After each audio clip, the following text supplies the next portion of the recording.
बताई थी तुम लोगों को कंडक्टेंस में कि Li+ क्या है, साइज छोटा है तो उसका सोल्वेशन ज्यादा होगा, मतलब ज्यादा वाटर के मॉलिक्यूल्स उसको अट्रैक्ट करेंगे, तो वो है सोल्वेशन। ठीक है, चलें फिर करें स्टार्ट करें मेरे बच्चों। Yes ma'am. अच्छा ओके, दिव्यांश आवाज आ रही है मेरी?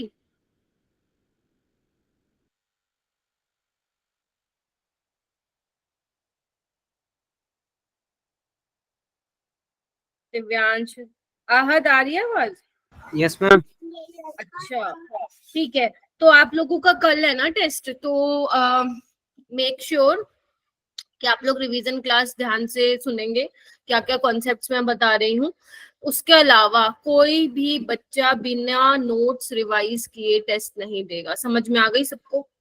जितने भी बच्चे यहाँ पे ज्वाइंड हैं, एवरीवन, कोई भी बच्चा बिना क्लास नोट्स को रिवाइज किए टेस्ट नहीं देगा। अब क्लास नोट्स को रिवाइज करने का मतलब ये नहीं है पन्ने पलट रहे हो, ऐसा नहीं है। देखो मैम ने कौन कौन से टॉपिक कराए हैं एंड कौन कौन से टॉपिक के क्वेश्चंस लिए हैं, क्योंकि जो अपनी क्लास में क्वेश्चंस होते हैं वो या तो PYQs होते हैं, नहीं तो स्टैंडर्ड बुक से क्वेश्चंस होते हैं। ठीक है, तो प्लीज आप उनको अच्छे से करना, एंड विदाउट रिवीजन टेस्ट नहीं दोगे कोई। ठीक है, पहले रिवीजन करना उसके बाद टेस्ट देना, लेकिन टेस्ट देना जरूर है सबको। अगर मेरे को यहाँ 15 बच्चों में से कोई भी दिख गया ना एब्सेंट कल वाले टेस्ट में, फिर देखना तुम लोग। ठीक है, समझ में आ गई सबको? Yes ma'am. चलो चलते हैं। ओके, इसका एग्जाम डोज है तुम लोगों के पास, सबके पास? चलो कोई नहीं, मैं शेयर कर दूंगी। चलो पहला क्वेश्चन आज की क्लास का तुम्हारी स्क्रीन पे ये आता है, और प्लीज थोड़ा सा क्लास को बोरिंग मत करना, नहीं तो तुम देख लेना फिर, है ना। क्लास को थोड़ा सा इंटरेक्टिव बना के रखना। मैं चाहती हूँ कि सारे के सारे बच्चे, 15 जितने बच्चे हैं, वो थोड़ा सा एक्टिव रहे।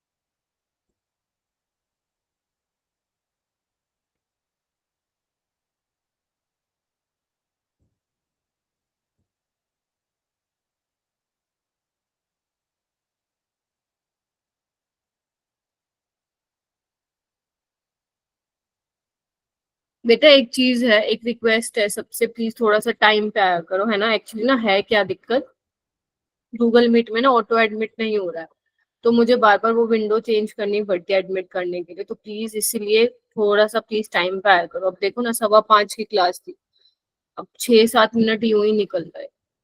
ठीक है अनिरुद्ध बेटा, टाइम पे आना है ना।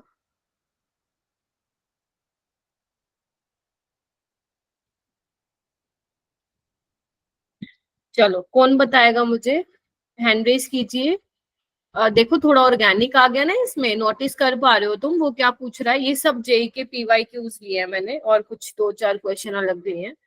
इलेक्ट्रिकल कंडक्टिविटी वो आपसे पूछ रहा है। अब देखो formic acid, acetic acid and benzoic acid, यहाँ पे तुम्हें थोड़ा ऑर्गेनिक दिख रही होगी, है ना।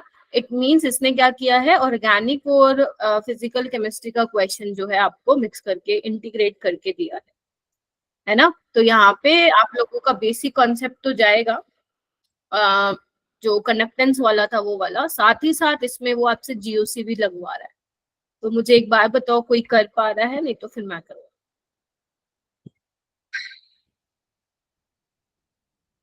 कनक ने कर लिया है, वेरी गुड। इससे बेटा मुझे थोड़ा सा ये भी आइडिया लग जाएगा कि कितने बच्चे जो है सीरियसली ले रहे हैं PYQs को। कृष्णा बेटा आप 2 दिन से एब्सेंट थे, क्या हो गया? हाँ यस मैम, एब्सेंट था 2 दिन से। तबियत ठीक नहीं थी? नो मैम, मेरा फोन खराब हो गया है मतलब। अच्छा मेरे को ना एक बार इन्फॉर्म कर दिया करो, है ना, कि मैम आज फोन मैं। ही फोन ही खराब था, तो इन्फॉर्म कैसे करता।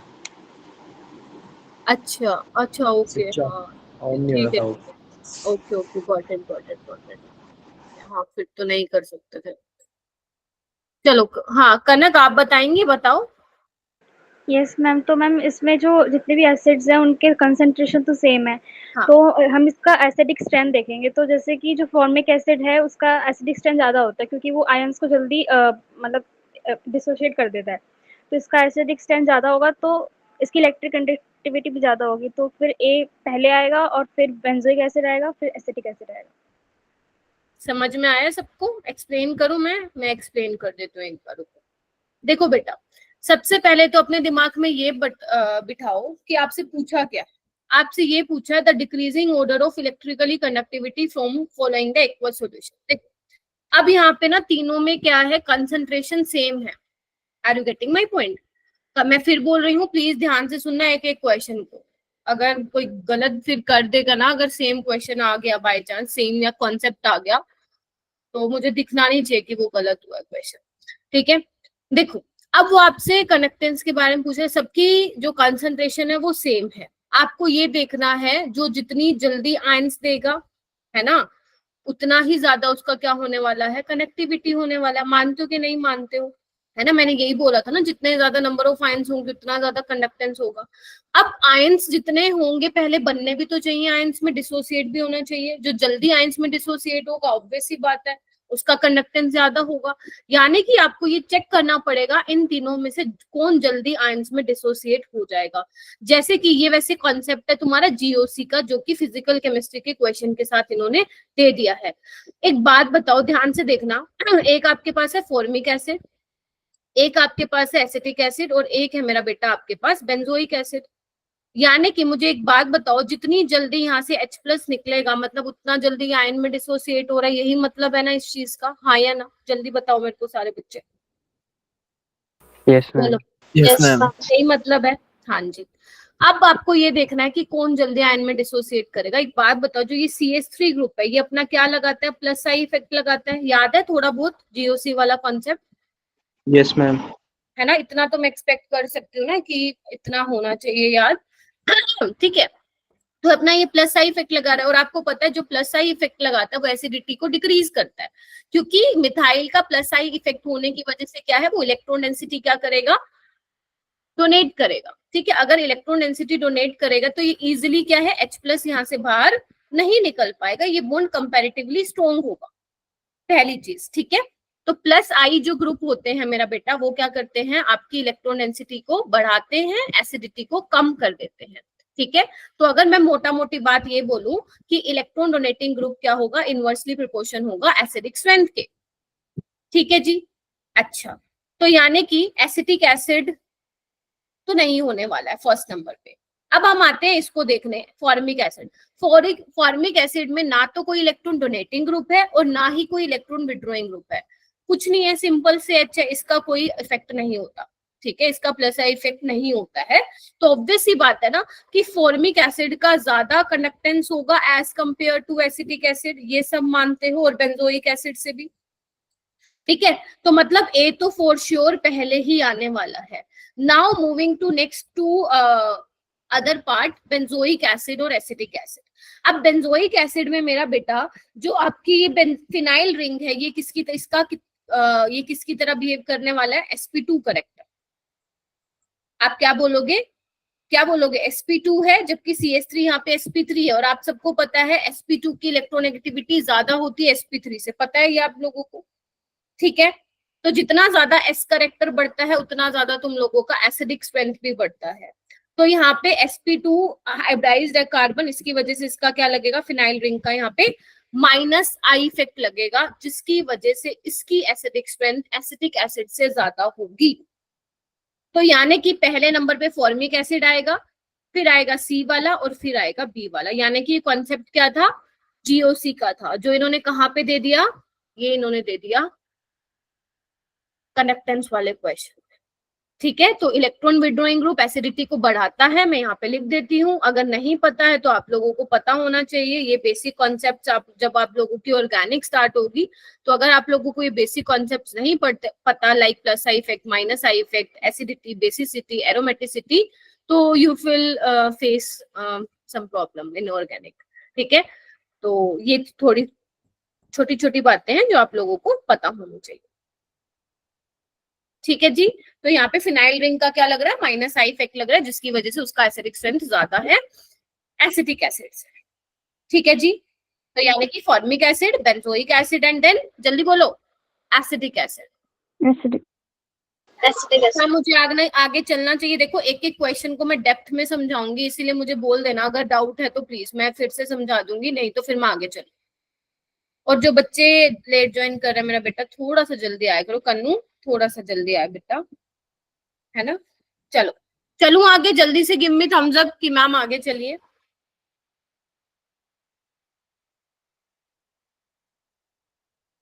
ओन बेटा रेगुलर है ना प्लीज, असद के भाई हो ना तुम,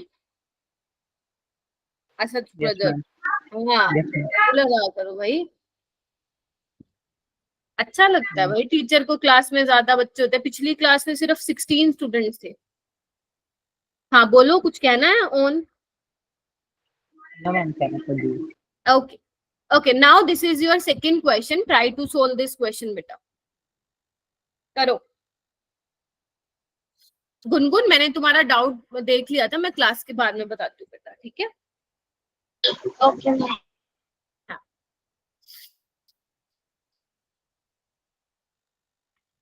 सोचो समझो क्या पूछ रहा है वो।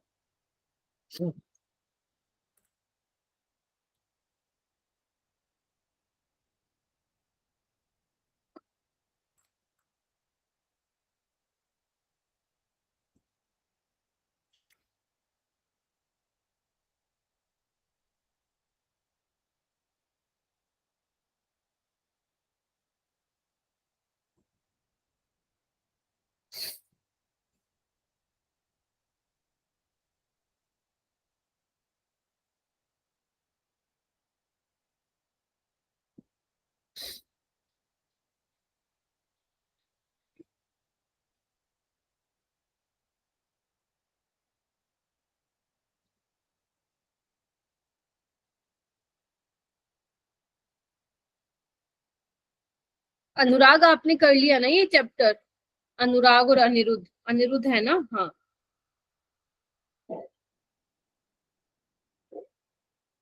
मैं मान के चल रही हूँ कि आप लोगों ने ये चैप्टर पढ़ लिया है।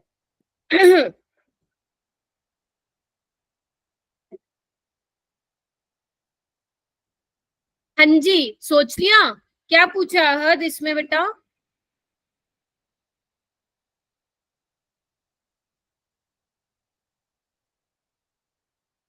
अहद क्या पूछा इसमें, बता बेटा। मैम कौन सी क्वेश्चन इनकरेक्ट है?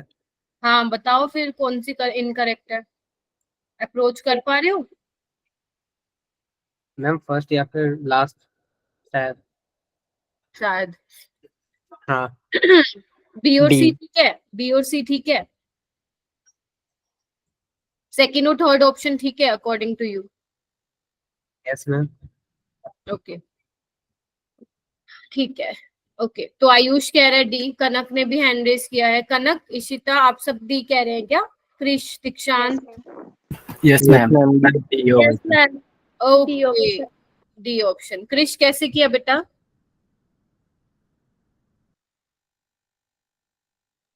हाँ क्रिश बता बेटा कैसे किया।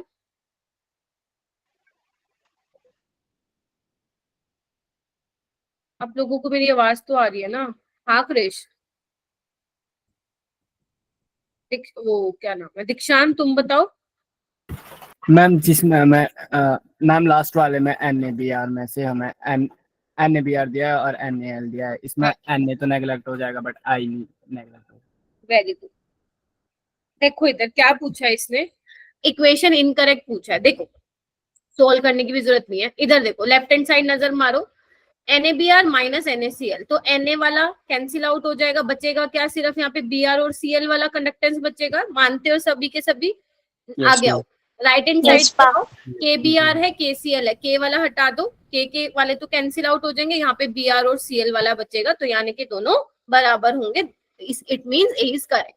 नेक्स्ट में आओ, KCl माइनस NaCl, तो Cl वाले कैंसिल हो जाएंगे, यहाँ पे सिर्फ K और Na बचेगा, यहाँ पे देखो Br वाला कैंसिल हो जाएगा, K और Na बचेगा, it means left hand side and right hand side are equal, तो ये भी करेक्ट है। आगे बढ़ो, वो कह रहे हैं कि वाटर को क्या हम ऐसे लिख सकते हैं क्या, तो देखो HCl प्लस NaOH, ठीक है, यहाँ से तुम्हें H और OH से पानी मिल जाएगा, क्या नहीं चाहिए तुम्हें, NaCl नहीं चाहिए, माइनस कर देना उसकी conductance, it means this is also correct. आगे आओ, यहाँ पे देखो NaBr और NaI, Na कैंसिल आउट हो जाएगा, यहाँ पे Br और I की कंडक्टेंस बचेगी, KBr और NaBr, यहाँ से Br हट जाएगा, माइनस हो जाएगा ना, तो यहाँ पे क्या बचेगा, K और Na, तो it means right hand side is not equal to left hand side in case of D option, and this is incorrect, and ये करेक्ट ऑप्शन होगा, यही पूछा था आपसे, इनकरेक्ट बता दो, ठीक है, तो ऑप्शन ये करेक्ट है बट इनकरेक्ट इक्वेशन है, ठीक है, हो जाएगा, ठीक है मेरा बेटा, जल्दी से बताइए, आहत हो जाएगा अब, यस मैम। चलो मैं ये मान के चल रही हूँ कि सब बच्चों का जो ध्यान है वो सिर्फ और सिर्फ अपने मोबाइल या लैपटॉप पे होगा, ठीक है। आज की क्लास का क्वेश्चन नंबर 3 मेरा बेटा, ट्राई करिए, नीचे वाला मत करना, पहले ऊपर वाला कर लीजिए, एंड सभी ट्राई कीजिए, कल टेस्ट है तुम लोगों का, एंड सबको अच्छा परफॉर्म करना है, एंड ट्रस्ट मी, अगर आपने क्लासेस को अच्छे से सुना है तो आप लोगों की मैं तो ये कहूंगी, कितने मार्क्स का, 100 का है ना, हाँ, तो 100 में से 100 भी आ सकते हैं आप लोगों के, और कोई ऐसा नहीं है कि स्पेसिफिक किसी टॉपिक से क्वेश्चन होंगे, पूरे चैप्टर से क्वेश्चन होंगे। तो थोड़ा सा ध्यान से, जो पिछली बार तुमने गलतियां करी है केमिस्ट्री में, इस बार प्लीज मत रिपीट करना, वो करिए, क्वेश्चन करो।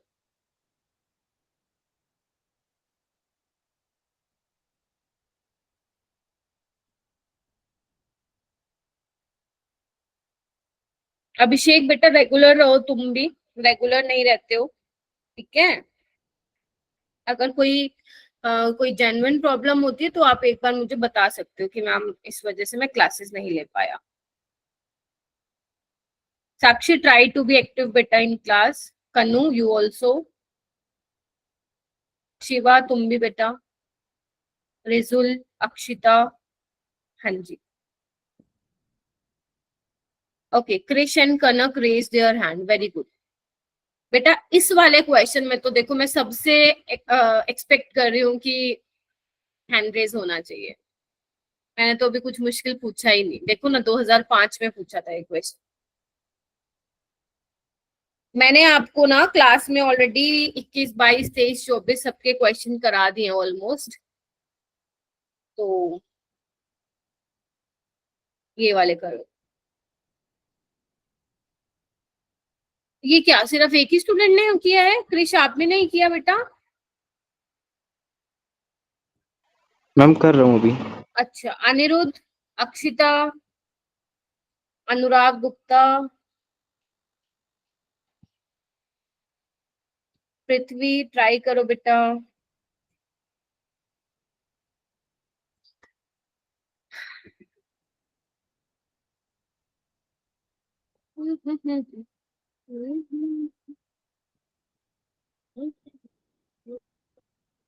आयुष हो गया है? Yes ma'am. बता बेटा मैम ऑप्शन बी। कैसे किया सोल्व, बस ये बता दो, आंसर तो मेरे पास भी नहीं है Yes, इसका। हाँ बताओ। मैम इसमें हमें HOAC की वो निकालने को बोला है इन्होंने, हाँ HCl और NOAC को हम ऐड कर देंगे और NaCl को हम माइनस कर देंगे। यस, ठीक है, ये तो सिंपल था बच्चों क्वेश्चन, इससे डिफिकल्ट तो हमने क्लास में किए होंगे भाई। इधर देखो, आपको क्या चाहिए, आपको एसिटिक एसिड चाहिए, एसी क्या होता है बेटा, ये होता है, ठीक है, एसिटाइल ग्रुप होता है, ठीक है, तो आपको बेसिकली एसिटिक एसिड का लिमिटिंग मोलर कंडक्टिविटी चाहिए था, तो कैसे करोगे, this is your sodium acetate, इसमें HCl ऐड कर दो, मिल जाएगा यहाँ से CH3COH, क्या नहीं चाहिए उसको माइनस कर दीजिए, ये बाकी जो आप लोगों को वैल्यूज दी हुई है सिर्फ कंफ्यूज करने के लिए दी हुई है, इनका कोई लेना देना है नहीं इस क्वेश्चन में, ठीक है। तो कितना है सोडियम एसिटेट का 91, HCl का कितना है 426.2 एंड 426.2 इसमें से माइनस कर देना तुम लोग 126.5। हाँ कैलकुलेशन में टाइम लग सकता है बट क्वेश्चन को अप्रोच करने में टाइम नहीं लगना चाहिए था। एक बार जल्दी से हैंड रेज करो जिनका हो गया था ये क्वेश्चन। कितना आ रहा है, बी आ रहा है क्या इसका आंसर, बिकॉज मेरे पास इसका आंसर नहीं है तो मैं आप लोगों के कहने पे बी लगा देती हूँ। अच्छा तो अभी भी 9 स्टूडेंट्स का ये क्वेश्चन हुआ था। क्यों बेटा? आप मुझे रीजन बता सकते हो सारे? क्या ये टॉपिक आप लोगों ने नहीं पढ़ा है क्लास के टाइम पे? यस, देखो ना 10-11 बच्चों ने हैंड रेज किया है।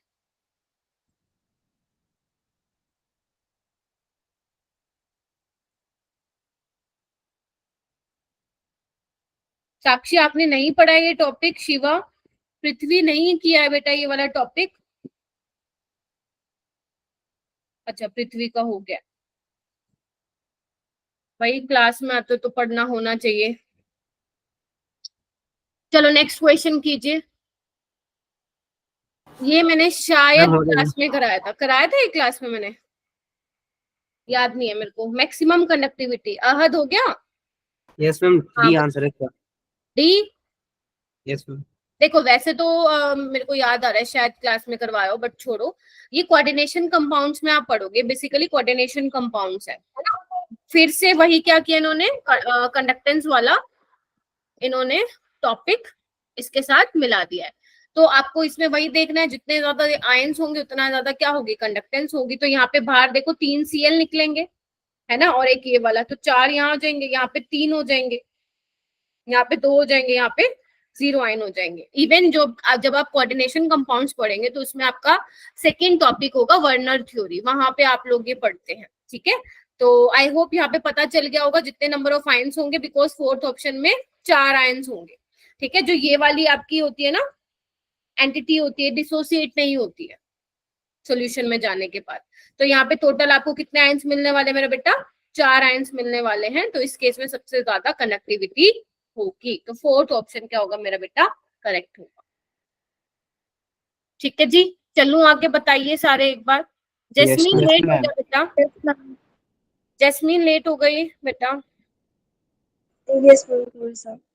कोई बात नहीं, जो क्वेश्चन मैंने करवाया ना वो पीडीएफ से देख लेना, ठीक है, ग्रुप में शेयर कर दूंगी मैं। चलो नेक्स्ट क्वेश्चन करो बेटा। फिफ्थ क्वेश्चन आइए, फिफ्थ क्वेश्चन पे। ये देखो अगेन कनेक्टिविटी वाला क्वेश्चन है विद ऑर्गेनिक का कंसेप्ट।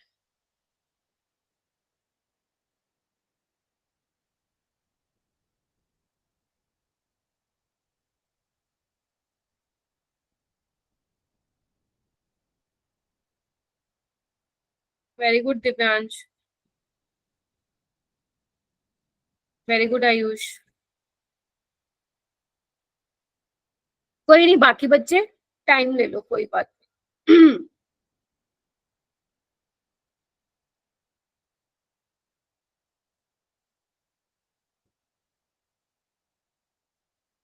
Very good Anirudh.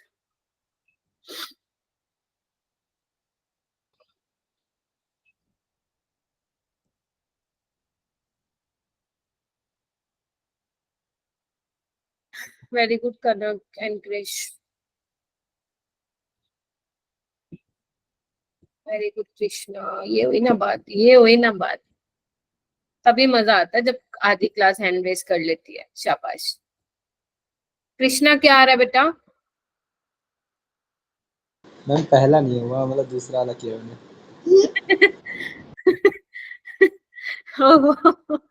अरे बाबा, अरे बताओ पहले वाला हुआ है कि नहीं हुआ? अनिरुद्ध हो गया? अनिरुद्ध क्या आया फिफ्थ वाले का आंसर? Ma'am डाइफ्लोरिक acid. हाँ बोलो बोलो, सही बोल रहे हो। हाँ, डाइफ्लोरोएसिटिक एसिड क्यों आया तुम्हारे अकॉर्डिंग बाय डाइफ्लोरोएसिटिक एसिड? मैम इसमें फ्लोरीन के 2 आयंस हैं। हाँ, तो वो क्या लगाएंगे? सही बोल रहे हो, थोड़ा और सोचो। ठीक है, इतना ही सोचना है, और बताओ कोई और सोचेगा क्या थोड़ा सा आगे का? हाँ, माइनस आई इफेक्ट। ठीक है, इधर देखो मेरा बेटा, अगर मैं बात करूँ ना, फ्लोरोएसिटिक एसिड क्या होता है? यही होता है CH2Cl COH। ठीक है, एसिटिक एसिड ये होता है बेसिकली H को रिप्लेस करके। इनकी कार्बोक्सिलिक एसिड डेरिवेटिव्स हैं जो आप अपने कार्बोक्सिलिक एसिड वाले चैप्टर में भी पढ़ने वाले हो। बट फॉर नाउ आपको क्या बताना था? कंडक्टेंस बताना था। तो मैंने कहा था सीधा एसिडिक स्ट्रेंथ देख लो, जितना ज्यादा एसिडिक स्ट्रेंथ होगा आयंस में उतनी जल्दी जाएगा, उतनी जल्दी जाएगा उतनी जल्दी उसकी कंडक्टेंस होगी। तो मुझे यहाँ पे दिख रहा है 2 फ्लोरीन है मेरा बेटा, 2 फ्लोरीन का क्या होगा? स्ट्रॉन्ग माइनस आई इफेक्ट होगा। ठीक है। और आपको पता ही है फ्लोरीन क्लोरीन में से सबसे ज्यादा माइनस आई इफेक्ट किसका होता है मेरा बेटा? फ्लोरीन का होता है। और उसमें भी अगर 2 लग जाए तो सोने पे सुहागा हो जाएगा, राइट। तो इसलिए इस केस में क्या होगा, ज्यादा एसिडिक स्ट्रेंथ होगी, आयंस में डिसोसिएट जल्दी होगा, तो कंडक्टेंस भी क्या होगी मेरा बेटा? ज्यादा होगी। So answer is 0.1 molar difluoro acetic acid. ठीक है जी। नेक्स्ट कृष्णा। हाँ, कृष्णा ने नेक्स्ट वाला कर लिया था, बता बेटा। मैम तीसरा, सेकंड ऑप्शन, मतलब थर्ड ऑप्शन, सॉरी अच्छा, सेकंड कह रहा third option, third option, third option, okay. हूँ मैम। लेकिन इसमें 2 लगा हुआ है क्या? शुरुआत में 2 नहीं होना हाँ, चाहिए, 2 लगा हुआ है ब्रैकेट के बाहर। ये होना नहीं चाहिए ऐसे। फिर से चेक करो एक बार, देखो क्या पूछा है तुम लोगों से। मोलर कंडक्टिविटी दे रखी है, इक्विवेलेंट कंडक्टिविटी बतानी है तुम लोगों को। हाँ यस मैम, फिर तो वही होगा वैसे, 3 ऑप्शन ही होगा, समझ गया। फोर्थ मैंने ये नहीं ऑप्शन देखा होगा था। कृष्णा, फोर्थ होगा क्या option?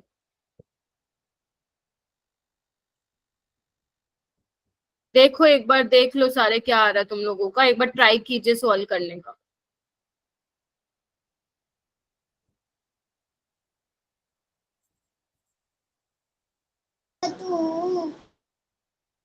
Yes ma'am, fourth option होगा। फोर्थ ऑप्शन आ रहा है, अच्छा। बाकी बच्चे एक बार ट्राई करो।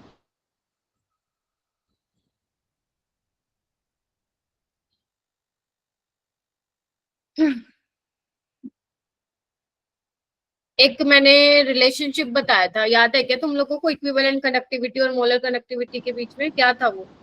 यस मैम, याद है। यही था क्या वो? कमबख्त यही रिलेशनशिप था क्या? Yes, ma'am. Yes ma'am. Yes, ma'am. Ma'am D होगा आंसर। हाँ, डी इज करेक्ट। ठीक है, अब आपको देखो मोलर कंडक्टिविटी दी हुई है ना, पहले आप मोलर कंडक्टिविटी निकाल लो, उसके एन फैक्टर से डिवाइड कर देना, और तुम्हारा फाइनली क्या आ जाएगा मेरा बेटा? इक्विवेलेंट कंडक्टिविटी आ जाएगा। तो देखो, इरेज कर दूं मैं ये ऊपर वाला? Yes, ma'am. Yes, ma'am. Ma'am करना तो है ही आपको, है ना। इधर देखो, तो आपको BeCl2 H2SO4 HCl का दिया हुआ है, बेरियम सल्फेट का निकालना। तो क्या करूंगी मैं? BeCl2 की कंडक्टेंस, मोलर कंडक्टेंस की बात कर रही हूँ, प्लस H2SO4 की ऐड करूंगी, तो मुझे यहाँ से बेरियम सल्फेट मिल जाएगा। क्या नहीं चाहिए मुझे? HCl नहीं चाहिए, बट यहाँ पे 2 Cl 2 H है, तो मुझे आगे 2 लगाना पड़ेगा, तो ये मैं माइनस कर दूंगी। ठीक है जी। तो ये तो आ जाएगा तुम्हारा मोलर कंडक्टिविटी। अब देखो BaCl2 की मोलर कंडक्टिविटी इन्होंने x दी है, plus x2 minus 2x3। Getting ना? Yes, ma'am. Equivalent yes connectivity ma'am. कर देगी molar connectivity by N factor. Molar connectivity ये तुम्हारी आ ही चुकी है। एन फैक्टर क्या है बेरियम सल्फेट का? या तो पॉजिटिव चार्ज चेक करो या नेगेटिव चार्ज, तो 2 आ जाएगा। तो इसका आंसर क्या आ जाएगा? Fourth option. चलो ये वाला करो।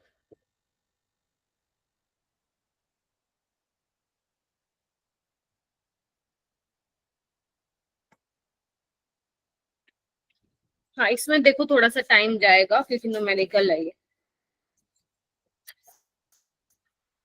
मैंने सोल्व करके रखे हैं इनको, ताकि मेरे को फटाफट से तुम लोग आंसर बता दो।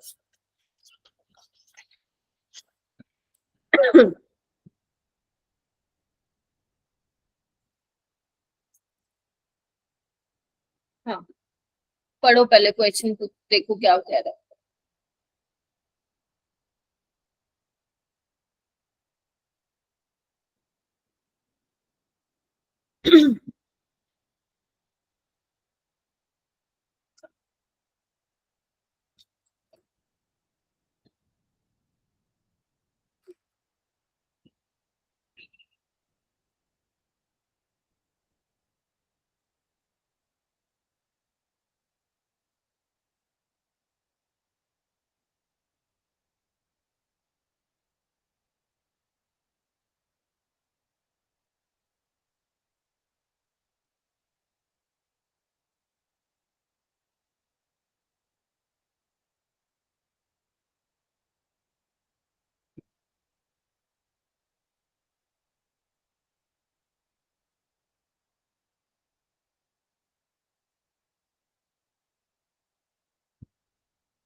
बताओ भाई।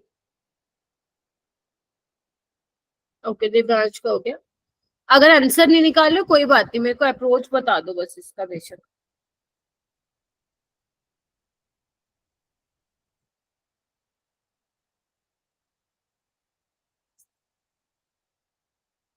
हाँ जी, अप्रोच कौन बताएगा कि कैसे सोल्व करना है? पढ़ाया था नहीं करंट एफिशिएंसी वाला मैंने टॉपिक। कनक क्या फॉर्मूला लगाऊं यहाँ पे? दीक्षांत, लवन्या बताओ। हम W is equal to ZQ into current efficiency. ZIT into efficiency. Current efficiency. ठीक है, पूछा क्या है? पूछा ये है potassium chlorate is prepared by the electrolysis of KCl in basic solution. आपको इक्वेशन ऑलरेडी दी हुई है बना बनू के। वो कह रहे हैं कि सिर्फ 60% ऑफ द करंट यूटिलाइज, मतलब इतना ही करंट जो है यूटिलाइज हो रहा है रिएक्शन में। आपको बताना है कितना टाइम चाहिए होगा to produce 10 gram of KClO3 which is potassium chlorate using a current of 2 ampere। यानी कि आपको क्या निकालना है? टाइम निकालना है, आर में निकालना है। तो बस ये आप फॉर्मूला लगाएंगे। W क्या होगा, Z क्या होगा यहाँ तो पे? बहुत बड़ा आ रहा है। हाँ जी, बड़ा आ रहा है आंसर। टाइम तो बहुत ज्यादा आ रहा है, मतलब उसको तुमने जो टाइम आएगा वो सेकंड में आएगा, तुमने उसको आर में चेंज किया है क्या? नहीं। करना है बेटा, आर में चेंज करो। आर में पूछा है ना बेटा। हाँ, तो Z क्या होगा तुम्हारा? इक्विवेलेंट वेट बाय 96500, यानी कि molar mass by n factor into 96500। Yes और no? I into T into current efficiency. अच्छा, तो मैम 11 आ रहा है आंसर। 11 आ रहा है। 11 घंटे इज द आंसर। तो W क्या है एक बार मैं बता देती हूँ फटाफट। W आपको दिया ही हुआ है 10 ग्राम, मोलर मास आपको दिया हुआ है, n फैक्टर दिया हुआ है 6 इंटू 96500 इंटू करंट दिया हुआ है, टाइम निकालना है, एफिशिएंसी कितनी दी है? 60%। इसको फ्रैक्शन में ले लेना, दैट इज 0.6। ठीक है, तो बस यहाँ से तुम्हारा जो टाइम निकल के आएगा वो काफी बड़ा आ रहा होगा, जैसे अभी कृष्णा बोल रहा है। बट उसको आप क्या करोगे? चेंज कर लेना पहले मिनट में, देन उसको आर में चेंज कर लेना। ठीक है जी, तो इसका आंसर आ रहा है 11 आवर। हो जाएगा। ये सिंपल फॉर्मूला बेस्ड क्वेश्चन है, कुछ और करना ही नहीं था इसमें। ठीक है, तो 2020 में एक क्वेश्चन था, एक अपन ने क्लास में कर लिया था जो रिसेंट आया था अभी। ठीक है, एक ये देखो, ये सेम क्वेश्चन ना, ये कहाँ, हाँ ये भी सेम क्वेश्चन आया हुआ 2020। ये देखो ये वाला, ये थोड़ा उससे इजी है, मतलब है तो वैसे सेम ही। ये वाला क्वेश्चन कीजिए, इसमें थोड़ी सी बात ध्यान रखनी पड़ेगी लेकिन आप।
मैम 20%। 20%? आयुष तुम्हारा 20% आ रहा है क्या? इसका आंसर मेरे पास नहीं है बेटा। करो कैसे किया एक बार, बाकी एक बार करो, कंफर्म करो यही आंसर आ रहा है क्या। मैम 33% आ रहा है। 33 है क्या? एक और भाई और निकालो।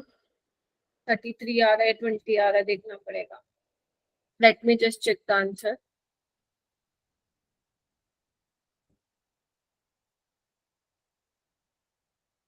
बाकी एक बार निकाल लो सारे बच्चे।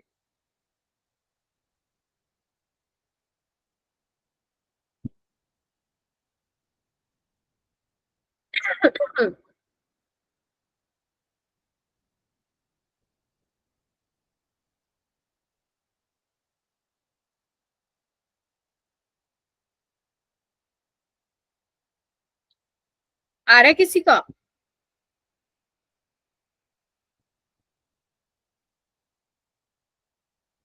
मैम 12% आ रहा है। सबका चेंज आ रहा है क्या? 60% है बेटा इसका आंसर। आ रहा था क्या किसी का 60%? देखो कैसे करोगे इस क्वेश्चन को, इधर आओ। आपसे पूछा है एक एसिडिक सॉल्यूशन है डाइक्रोमेट का। डाइक्रोमेट बोले तो Cr2O7 2 नेगेटिव, ठीक है। इलेक्ट्रोलिसिस की गई है 8 मिनट के लिए और 2 एम्पियर का करंट पास किया है, ठीक है, एज पर दिस इक्वेशन। आपसे पूछा है जो क्रोमियम ऑब्टेन हुआ है वो इतना हुआ है and you have to find out the current efficiency in percentage, ठीक है।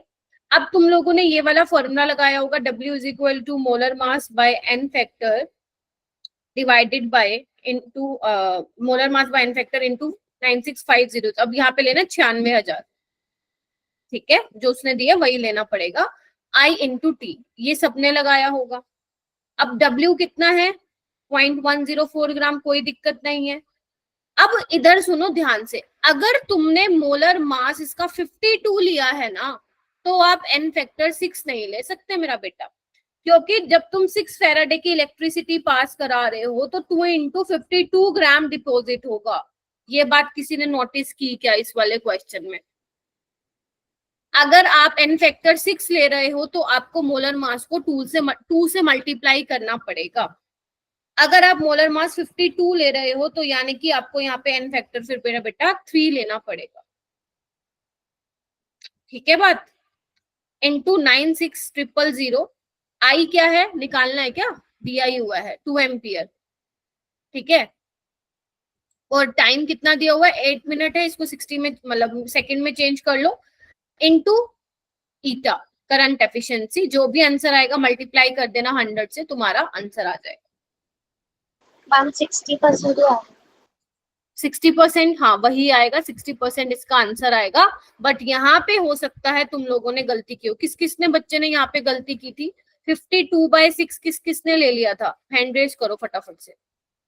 52/6 किस किसने ले लिया था?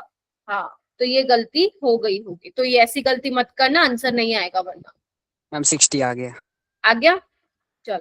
Yes ma'am. अब ये भी नहीं है ना, ये भी दिक्कत है ना, क्योंकि इसने इंटीजर बेस में पूछा हुआ था, हमें निकालना ही पड़ेगा, ठीक। अगर मान लो वो ऑप्शन दे देता तो चलो फिर भी हिंट लग जाता है कि हम कुछ गलत कर रहे हैं, बट अब उसने पूछा ही इंटीजर बेस्ड क्वेश्चन है, तो यहाँ पे तो हम गलती से भी गलती नहीं कर सकते, ठीक है। इसीलिए याद करो, मैं तुम्हें बोलती थी कि इक्वेशन को ध्यान से देखना बहुत जरूरी है कि बन क्या रहा है, ठीक है। क्योंकि अगर यहाँ पे 2 क्रोमियम बना, क्योंकि इन्होंने बैलेंस करके लिख रखी है ना इक्वेशन, ठीक है, तो वैसे तो इसका जो n फैक्टर आ रहा है वो 3 आ रहा है, बट यहाँ पे क्योंकि 2 क्रोमियम है तो इन्होंने मल्टीप्लाई किया हुआ 2 से, इसलिए 6 आ रहा है। तो इसीलिए अगर आप 6 ले रहे हो तो 2 × 52 करना मेरा बेटा। अगर सिर्फ 52 ले रहे हो तो वहां पे n फैक्टर 3 लिखना। तो इसका मतलब इस क्वेश्चन से तुमने ये सीखा है कि जो इक्वेशन दे रखी है उसको पहले ध्यान से देखना है कि कितना फेरेडे पास कराने पे कितना मास जो है उसका डिपॉजिट होगा। गेटिंग माय पॉइंट और नॉट? Yes ma'am. मैम। चलो ये वाला क्वेश्चन करो सारे बच्चे। कौन सा क्वेश्चन है ये? 9th question.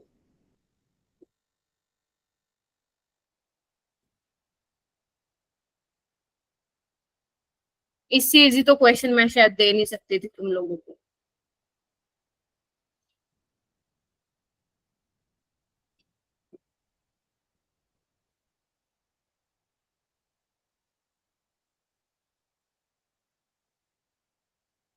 मैं देखना चाहती हूँ इसमें कितने बच्चे हैंड रेस करते हैं, सारे के सारे या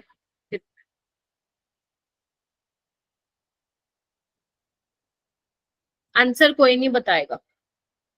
ओके, आयुष और दिव्यांश का हो गया है, वेरी गुड।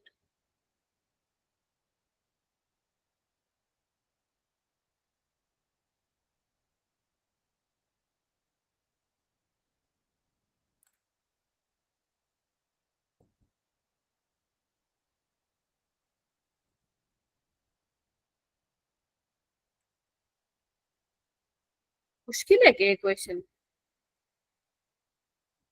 ओ निहा, क्या नाम है, कनक, करो। इशिता, जस्मीन, क्रिश, कृष्णा, आउन, अनिरुद्ध, अक्षिता, अहद,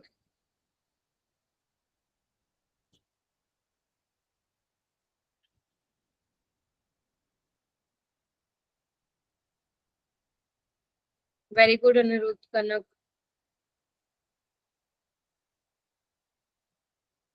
इशिता नहीं हुआ? हो गया। हो गया ma'am. Lavanya, very good Ahad. Krish, Krishna कहाँ गए दोनों? क्रिश का भी हो गया हैंड रेज।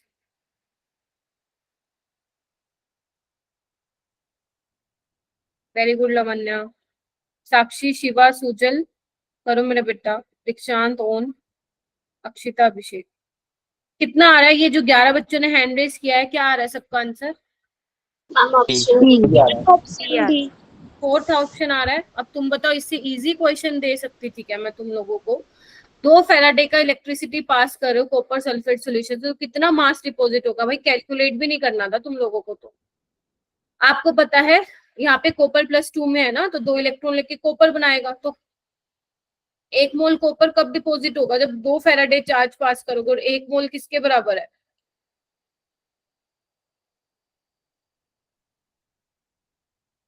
ये सोच रहे थे क्या कि इतना इजी क्वेश्चन कैसे दे दिया मैम ने? ये वाला क्वेश्चन कीजिए, question number 10, and solve. Approach बतानी है आप लोगों को, कैसे करोगे।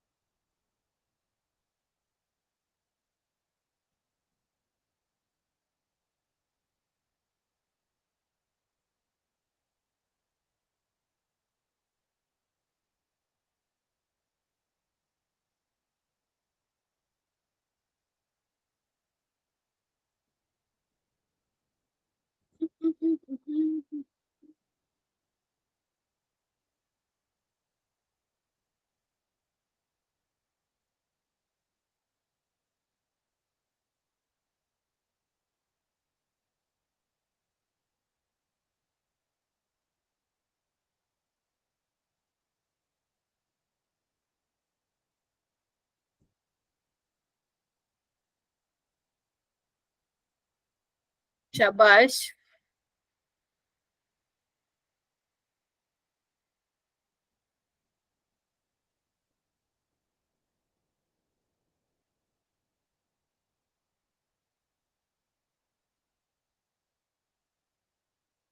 अक्षिता, आप बताएंगी?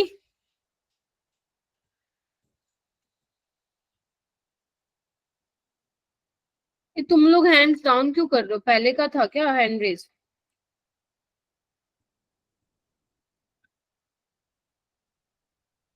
गुनगुन, तुम बताओ।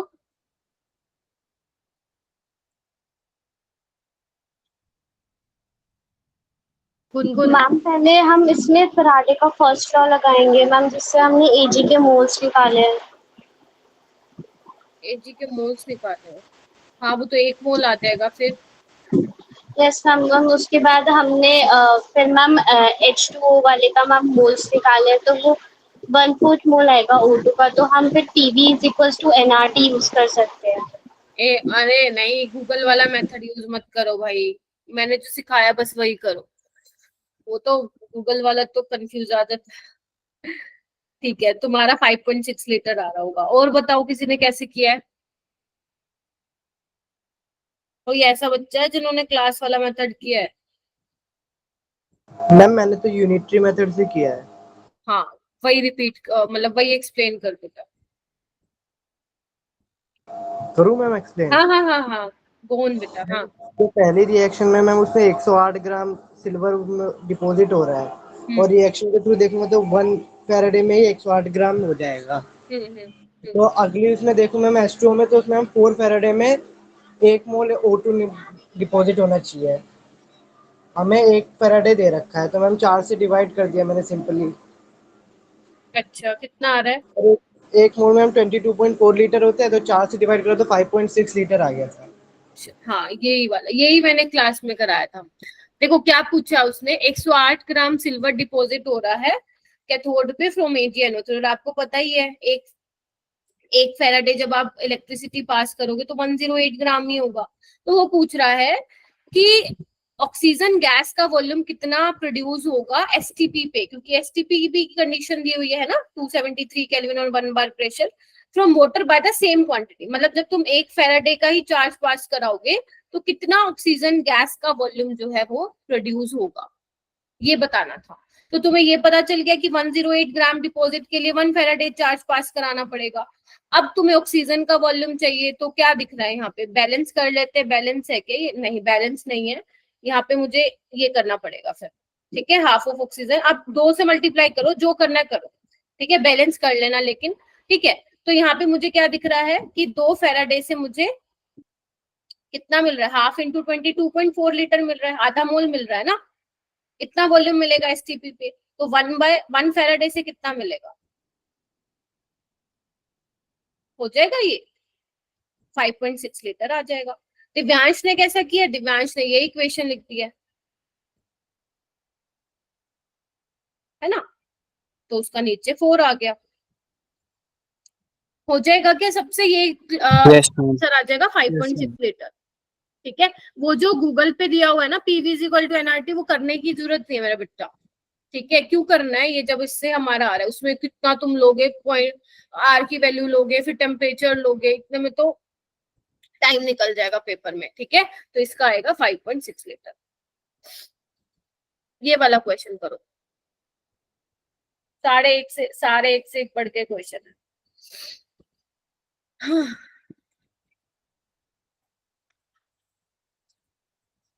बेस्ट होता है यूनिटरी मेथड से सॉल्व करना, बेस्ट।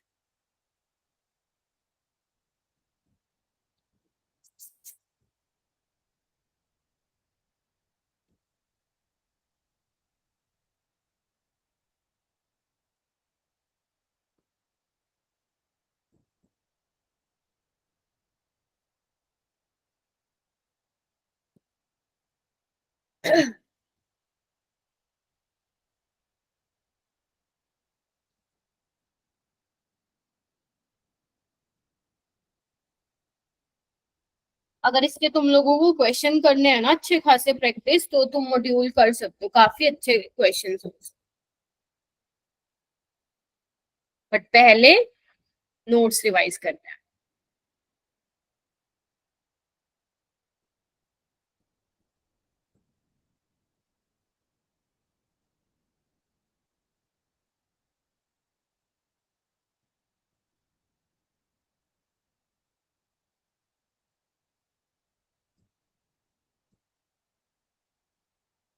चलो जी, करो जी, करो करो करो करो। करवाया था ऐसा क्वेश्चन एंड ये वाले ऑक्सीडेशन स्टेट वाले किए थे ना अपने क्लास में भी, तुम्हारे डीपीपी में भी क्वेश्चन होंगे।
वेरी गुड आयुष, बाकी एक बार करो।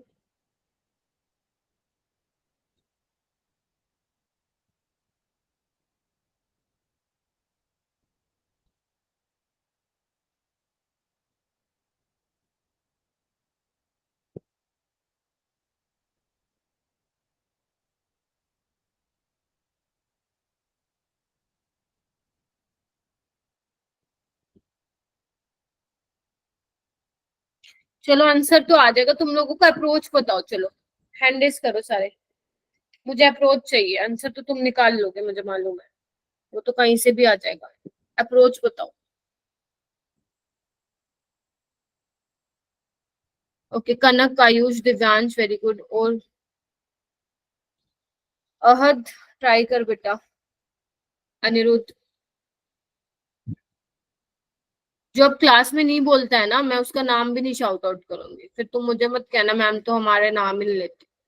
मैं क्यों करूँ, तुम लोग सुनते हो मेरी। जैस्मीन, कार्तिक ट्राई करो। लावण्या, सुजल,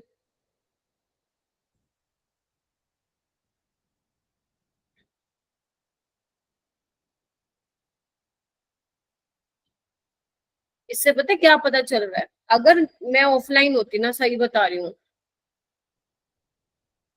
तो खैर नहीं थी तुम लोगों की। मतलब क्लास में भी मैंने ये क्वेश्चन कराया, डीपी पे भी मैंने 3-4 ऐसे क्वेश्चन डाले थे, अगर तुम्हें याद हो तो। एंड 3 बच्चे हैंड रेस कर रहे हैं बस क्लास में। कनक, क्या फॉर्मूला लगाया बेटा? मैम ITY F से फिर पहले हमने मोल निकाले, फिर उसको 250 डिवाइड कर 0.250 से डिवाइड कर दिया। क्या किया समझ नहीं आया, बहुत जल्दी बोला तुमने। हाँ मैम IT/F से पहले हमने मोल निकाल दिए, ठीक है। फिर उसको 0.250 जो दे रखा है मोल, तो उससे हमने उसको डिवाइड कर दिया, तो हमारा ऑक्सीडेशन स्टेट आ गया उसमें। कितना आ रहा है? मैम 3 आ रहा है। 3 आ रहा है। और बताओ, ऐसे किया सबने? W is equal to ZIT वाले से फिर मोलिकुलर मोलर मास को हम दूसरी साइड ले गए थे, तो वो मोल बन गए थे। देखो, हाँ, मतलब कनक ने भी वैसे ही किया, बस वो थोड़ा सा बोला उसने अलग तरीके से है।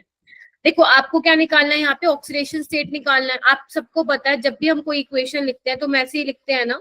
जनरल अगर मैं इक्वेशन लिखूं तो ऐसे ही लिखते हैं ना मेरा बेटा, है ना। अब क्योंकि इसमें आपको नहीं पता है कि कितना फेराडे चाहिए होगा, आप लोगों को नहीं पता है। हाँ होगा, 1 मोल डिपॉजिट होगा जो भी मेटल होगा। अब हमें उसका मोलर मास भी नहीं पता, और हमें चाहिए भी नहीं मोलर मास। क्यों? क्योंकि उसने मोल की टर्म्स में पूछा है। तो यहाँ पे सिंपल फॉर्मूला लगाओ, W is equal to molar mass by n factor into 96500 I into T. ठीक है ना। मोलर मास को मैं यहाँ नीचे ले आती हूँ, क्योंकि given mass by molar mass क्या होता है? नंबर ऑफ मोल्स होता है कि नहीं होता? और ये यस कितना दिया हुआ है तुम लोगों को? दिया हुआ है 0.250। एन फैक्टर कितना है नहीं पता, वही तो निकालने की कोशिश कर रहे हैं। आई कितना दिया हुआ है मेरा बेटा? 10 एम्पियर। और टाइम कितना है? 2 घंटे, यानी कि अब घंटे को सेकंड में बदलना पड़ेगा। तो यानी कि 7200 इंटू 60। ठीक है, पहले मिनट में चेंज कर लिया, फिर सेकंड में चेंज कर लिया, बस यहाँ से एन फैक्टर निकल के आ जाएगा, तुम्हारा 3 आ जाएगा। ठीक है, तो ऐसे करके निकालना है। अपने जो डीपीपी में क्वेश्चन लगाए थे उसमें उन्होंने मास ऑलरेडी दिया हुआ था आप लोगों को, बट इसमें मास की जरूरत भी नहीं है हमें, मोलर मास की, क्योंकि उसने मोल्स की टर्म में पूछा है। ठीक है, अगर आप यूनिटरी मेथड से करते हो तो भी कर सकते हो। यूनिटरी मेथड से कैसे करोगे? आप बोलोगे कि 10 इंटू 2 इंटू 3600 में जब इतना फेराडे पास कराओगे तो 0.250 मोल डिपॉजिट होगा एक्स का। जब आप n इंटू 96500 डिपॉजिट कराते हो तो कितना होगा? इज इक्वल टू 1 मोल हो जाएगा। तो उससे आप ऐसे निकाल सकते हो, फॉर्मूले से आप ऐसे निकाल सकते हो। तो बात एक ही है, इसका ऑप्शन क्या आ जाएगा? सी आ जाएगा। चलूं आगे, यानी कि ये कैसा इंपॉर्टेंट क्वेश्चन है ना। चलो आ जाओ, ये वाले क्वेश्चंस करो। हाँ मेरा बेटा बोलो। तुम लोगों का नेटवर्क इश्यू होता है क्या पहली क्लास में?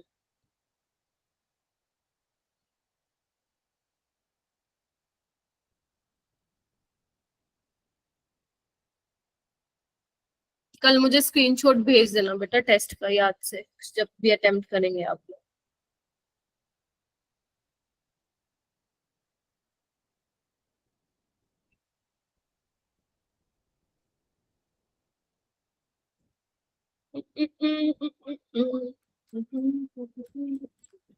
और ये क्वेश्चन ना, मैं बता दे रही हूँ, इस टाइप के क्वेश्चन तुम जेई में बैठो, तुम किसी भी एंट्रेंस में बैठो, तुम अवंती के टेस्ट दे रहे हो संडे को, हो ही नहीं सकता कि इस टाइप के क्वेश्चन तुमसे टेस्ट में ना पूछे जाए। मैंने पहले ही बता दिया तुमको। तो ये वाले question, reducing power, oxidizing power वाले क्वेश्चन तुम लोगों को आने चाहिए, इसलिए मैं देखना चाहती हूँ कितने बच्चे इसको कर पा रहे हैं।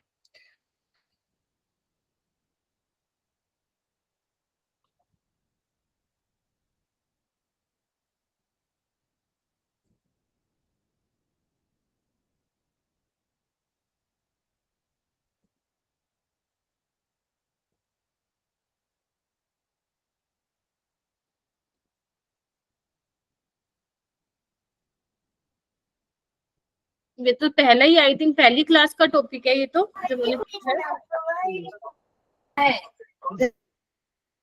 हाँ हाँ, हो गया क्या? Ma'am second B. ठीक है, एक बार बाकी बच्चे भी देखो बेटा। अनिरुद्ध सेकंड आ रहा है?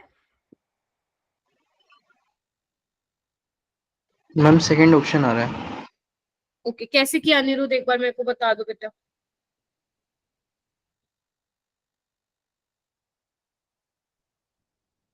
अनिरुद्ध शर्मा, बताओ बेटा।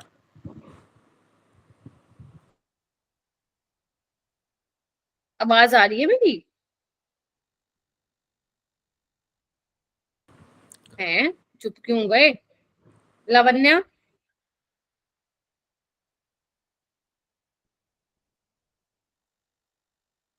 अरे बाबा बताओ तो सही, तुम लोग मेरे से इतना क्यों बुलवाते हो? अहद एक्सप्लेनेशन बता बेटा।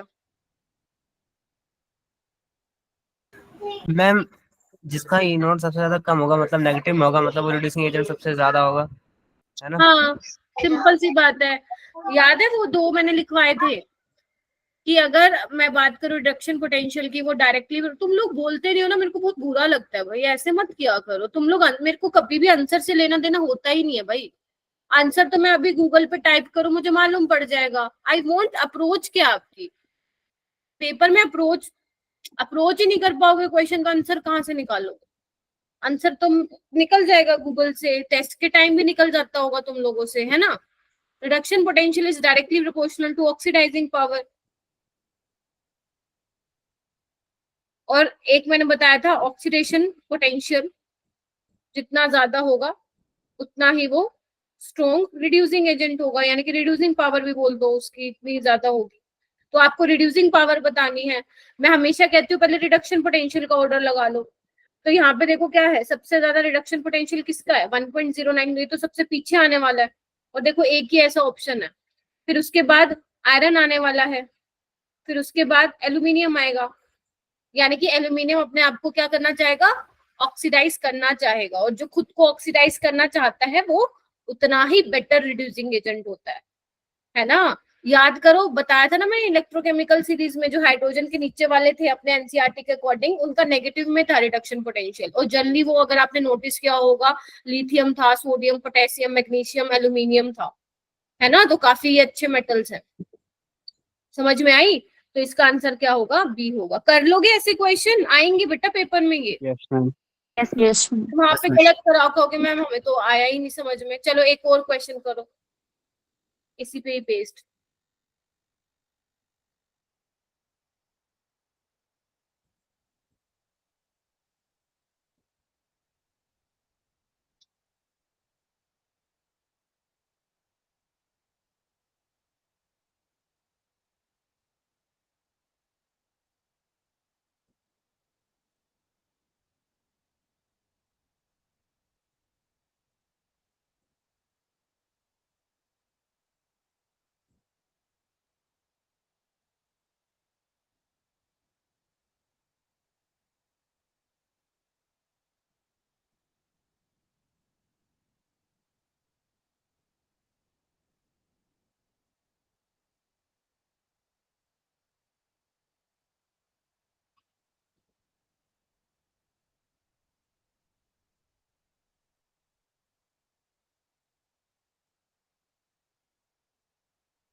हाँ, एक और चीज मुझे तुम लोगों को बतानी थी बेटा, केमिकल काइनेटिक्स ना मोस्ट प्रोबेबली मुझे 8 लेक्चर चाहिए, अभी तक अपने 3 हुए शायद, 3 हुए ना, हाँ।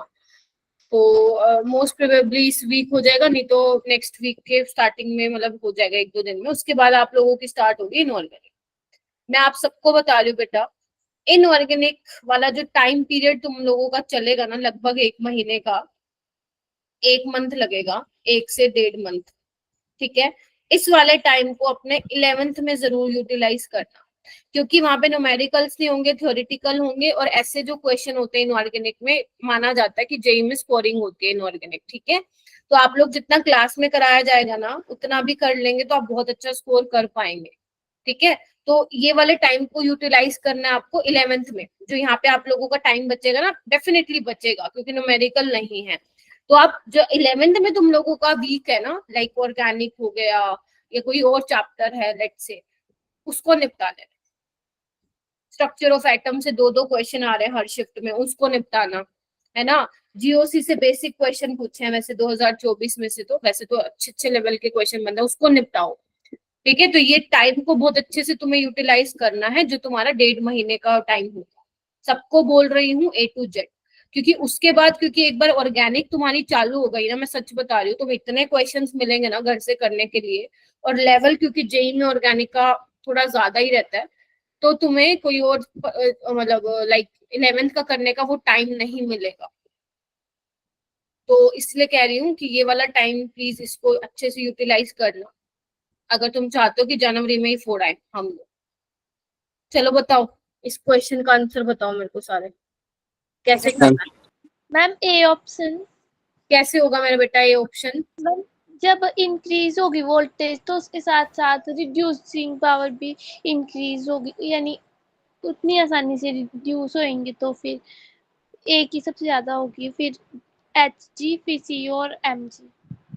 मतलब तुम कह रही हो कि जिसका रिडक्शन पोटेंशियल ज्यादा होगा उसका जल्दी डिपोजिशन होगा। This concept is absolutely correct लवन में, वेल डन फॉर दैट। लेकिन एक बार पूरा क्वेश्चन पढ़ो तुम लोग, इन्होंने आगे ये भी लिखा हुआ है एक्वा सोल्यूशन लिया है इन सबका, यानी कि अगर तुम एजी वाला ले रहे हो, एजी का इलेक्ट्रोड ले रहे हो, तो ये वाटर में है, अब वो मोल्टन स्टेट में नहीं है, आप एक्वा सोल्यूशन में ले रहे हो, और एक्वा सोल्यूशन में तुम्हारा H+ और OH नेगेटिव भी होगा। बताया था ये मैंने, किस में बताया था? इलेक्ट्रोलिसिस वाले टॉपिक में बताया, यस मैम। है ना। तो अब तुम एक्वा सोल्यूशन ले रहे हो, अब तुम्हें बताना है कि जब तुम वोल्टेज बढ़ा रहे हो तो करेक्ट सीक्वेंस क्या होगा। अगर मैं बात करूं, क्योंकि इसमें कैटायन की बात कर रखी है, सबसे पहले मैं कंपेयर करती हूँ H+ और Ag। मैंने कहा था ना, याद करो, मैंने कहा था जिसमें कैटायन का ज्यादा रिडक्शन पोटेंशियल होगा वही भाग भाग के जाएगा कैथोड के पास, यही बोला था मैंने। Ag+ का 0.80 है, मतलब जब वो Ag में कन्वर्ट होगा, और इसका 0 होता है, तो यानी कि इसका डिपोजिशन होगा। आगे चलो, सेकंड में है Hg2, 2+2 Hg, इसका कितना दिया हुआ 0.79, तो ये भी 0 से ज्यादा, यानी कि इसका डिपोजिशन होगा with respect to hydrogen. Third देखो, कॉपर का कितना दिया हुआ है 0.34, यानी कि ये भी 0 से ज्यादा है, तो ये भी कैथोड पे डिपॉजिट होगा। लेकिन जो मैग्नीशियम वाला है ना मेरा बेटा, मैग्नीशियम का देखना कितना है, माइनस में है, और वाटर का कितना होता है, मतलब अगर मैं वाटर की बात भी हटा दूं, H+ का लूं तो 0, तो ये तो होगा नहीं ना, इससे पहले तो यही भाग के चला जाएगा, H2 गैस लिबरेट हो जाएगी, तो यानी कि मैग्नीशियम तो होगा ही नहीं डिपॉजिट। तो इसलिए इसका आंसर क्या आएगा, Ag, Hg एंड कॉपर। और हाँ, सीक्वेंस बताना था तो आप बी भी नहीं बोल सकते, क्योंकि Ag का रिडक्शन पोटेंशियल ज्यादा है, तो Ag सबसे पहले आएगा, और ये वाला ऑप्शन मैंने वैसे ही हटा दिया, यानी कि सी ऑप्शन इसका क्या होगा, करेक्ट होगा। समझ में आया आप लोगों को ये वाला क्वेश्चन? Yes ma'am. तो आप पहले देख लो आपको क्या दिया हुआ है, आपको मोल्टन में दिया हुआ है, एक्वा सॉल्यूशन में दिया हुआ है। हाँ, अगर मोल्टन में दे रखा हो लाइक NaCl, अभी एक क्वेश्चन भी है शायद आगे आएगा, मोल्टन में दे रखा है, एक्वा सॉल्यूशन में, ये आपको पता होना चाहिए। मोल्टन वाले केस में इलेक्ट्रिसिटी कंडक्ट होती है, सॉलिड वाले में नहीं होती। ये कुछ बहुत छोटी छोटी बातें हैं जो आप लोगों को पता होनी चाहिए, जो इंपॉर्टेंट क्वेश्चन बनते हैं। जैसे डाइल्यूशन बनने पे आप लोगों का मोलर कंडक्टिविटी, इक्विवेलेंट कंडक्टिविटी तो बढ़ती है, लेकिन स्पेसिफिक कंडक्टिविटी क्या होती है डाइल्यूशन पे, बताएगा कोई?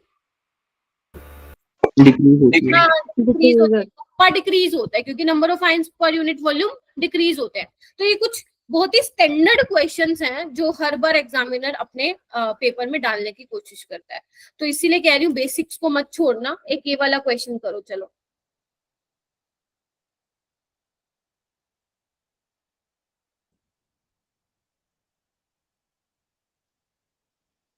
थोड़ा जल्दी करना, क्वेश्चन मैंने शायद बहुत ज्यादा ही ले लिए। हाँ ज्यादा क्वेश्चन है, चलो ट्राई करो। रिड्यूसिंग पावर बतानी है आपको, करेक्ट ऑर्डर देखो भाई।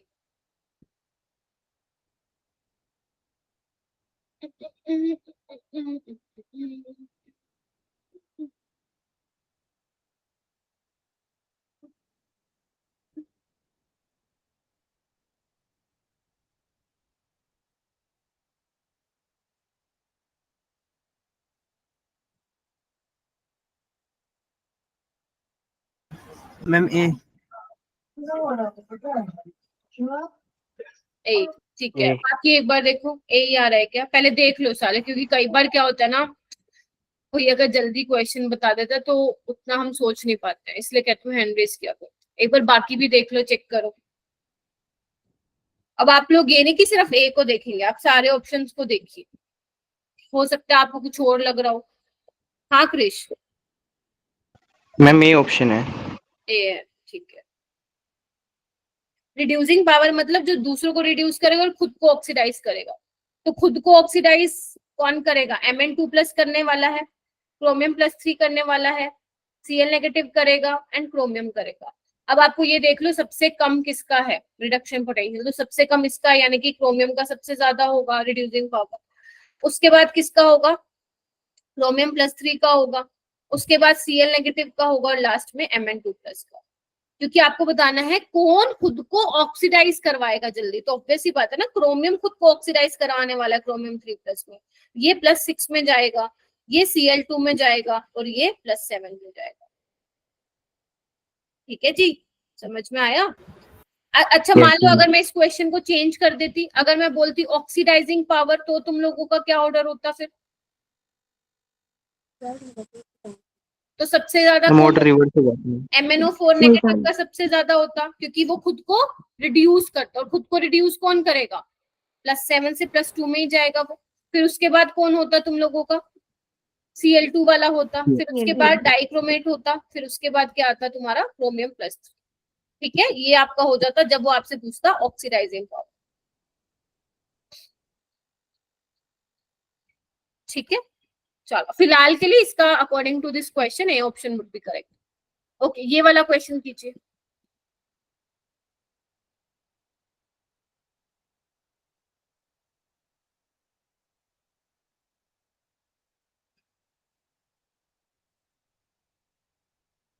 Ma'am D option.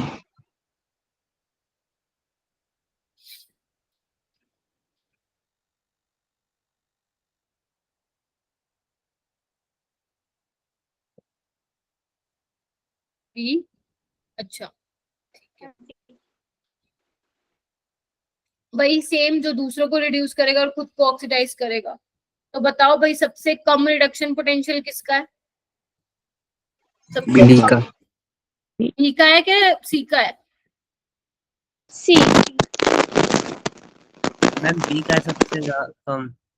Ma'am B का है सबसे बी का कम। अब इसमें आपको मैथ्स के अकॉर्डिंग सोचना है, ये मैम कम सी का है ना, ये कम है, तो ये कम है तो ये स्ट्रॉन्ग हो जाएगा ना इसका रिड्यूसिंग पावर।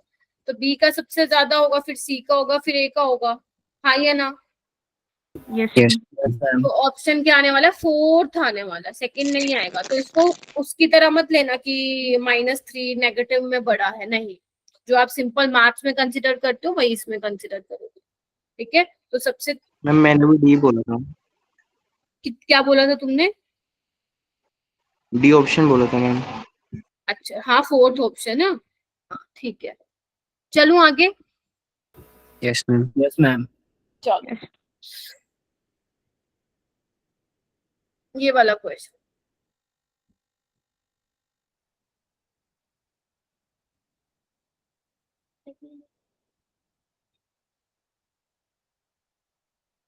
अप्रोच बताना है बस, सोल्व नहीं करना है, सोल्व तुम घर में करना। मुझे बस अप्रोच बता दो, पहले सबसे पहले क्या काम करूं।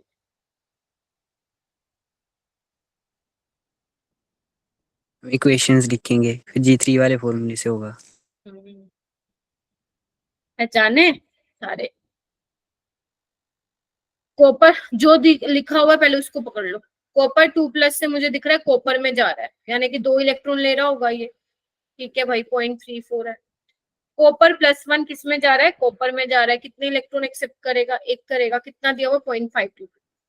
रिक्वायर्ड इक्वेशन क्या है, कॉपर 2+ से कॉपर में, अच्छा कॉपर प्लस में जा रहा है, इट मींस एक इलेक्ट्रॉन को एक्सेप्ट करेगा। लेकिन लेकिन लेकिन कॉपर प्लस मेरा राइट हैंड साइड पे है, तो मेरे को इसको घुमाना पड़ेगा ना। Yes ma'am. इसको भी घुमाओ फिर।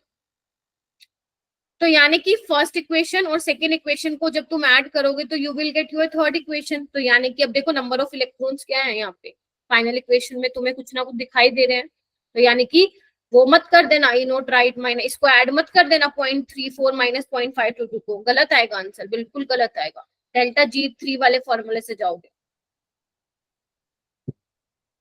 याद आ रहा है, करवाया था ऐसा कुछ। तो डेल्टा G3 क्या होगा, delta G1 plus delta G2। अब डेल्टा G3 क्या है, निकाल लोगे, -1 इंटू ई नोट सेल। डेल्टा G1 क्या हो जाएगा, -2 इंटू 0.34। ये कितना हो जाएगा, -n कितना है 1, और ये कितना है -0.522। अब सोल्व करने का काम किसका है, तुम लोगों का। बी आ रहा है। 0.158 आ रहा है। Yes ma'am.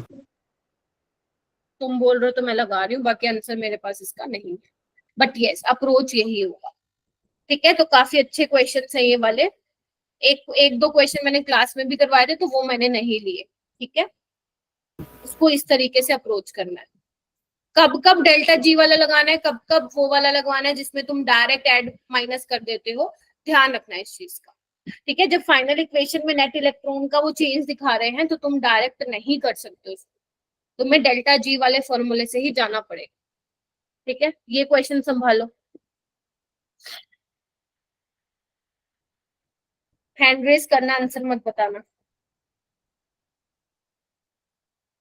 बेटा। मुझे सच में लग रहा है आप लोगों ने PYQs नहीं किए, कुछ बच्चों को छोड़ के। ऐसे मत करो, है ना।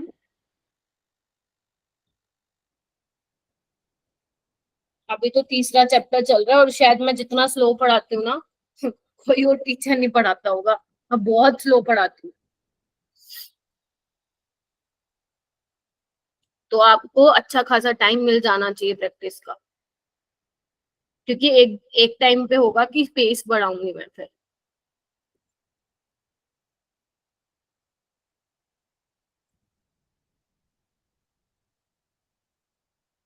ये क्वेश्चन भी हर जगह पूछा जाता है।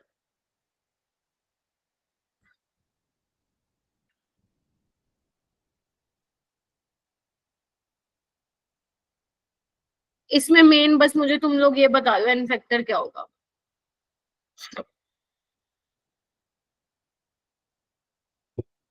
मैम 6 6 होगा, कैसे होगा 6?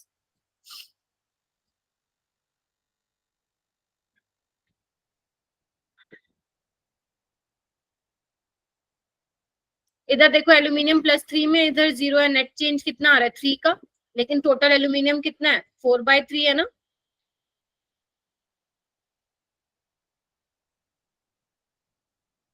सिक्स आएगा या 4 आएगा,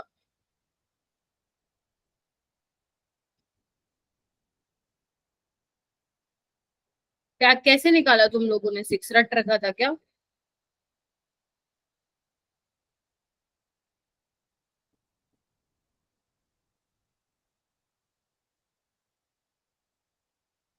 देखो कैसे करने होते हैं क्वेश्चन, इधर आओ।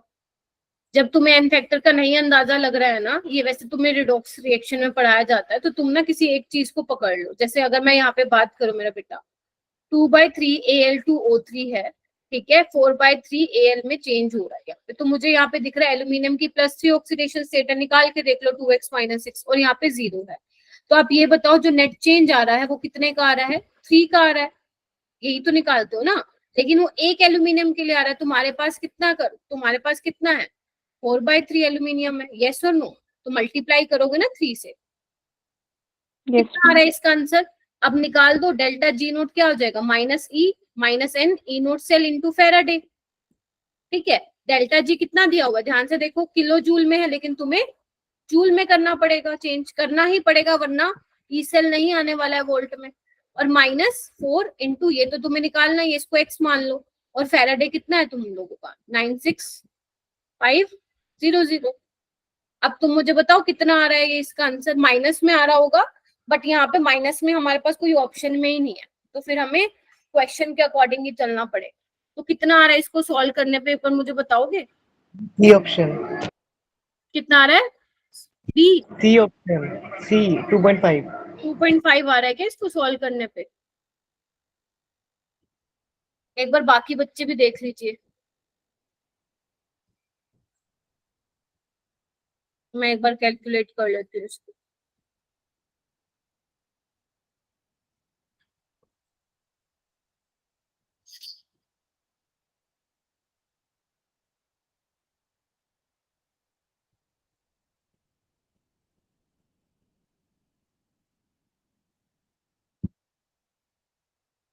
कितना आ रहा है?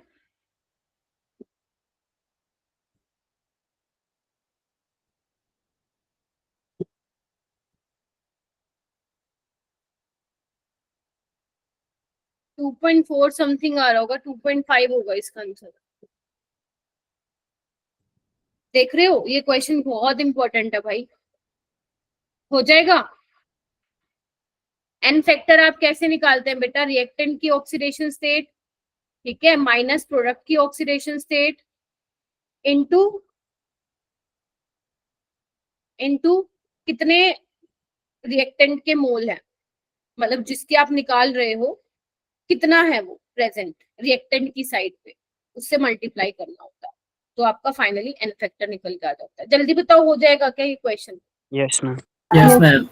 चलो ये वाला क्वेश्चन करो, फिर ऊपर वाला करो, बस 3 ही क्वेश्चन रह गए। फ्यूल सेल से क्वेश्चन आया है, मतलब नाम फ्यूल सेल है लेकिन है वही तुम्हारा नॉन, उसके क्या बोलते हैं, एप्लीकेशन ऑफ नॉन इक्वेशन पे आया है। अब यहाँ पे भी तुम्हें एन फैक्टर चाहिए होगा।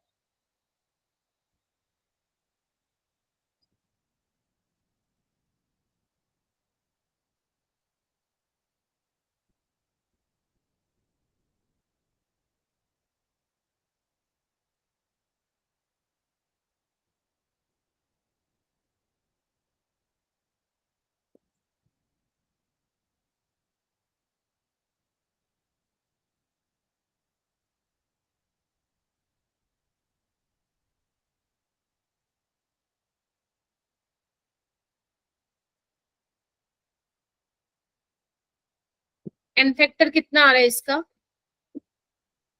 फर्स्ट वाले ऑप्शन का?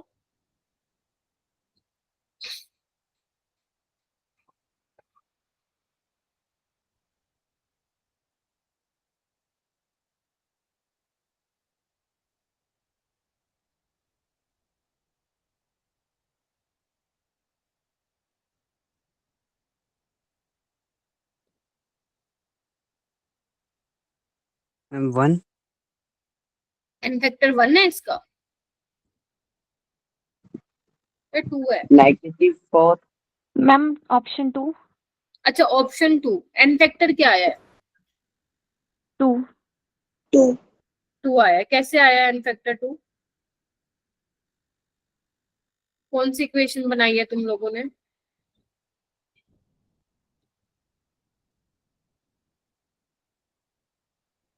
हाँ वही मैं पूछ रही हूँ, कौन सी इक्वेशन बनाई है?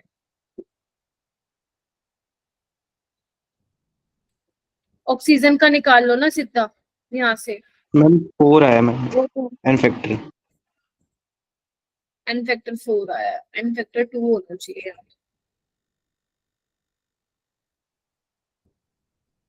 0 से -2 में जा रहा है ना ये, तो एन फैक्टर क्या हो जाएगा?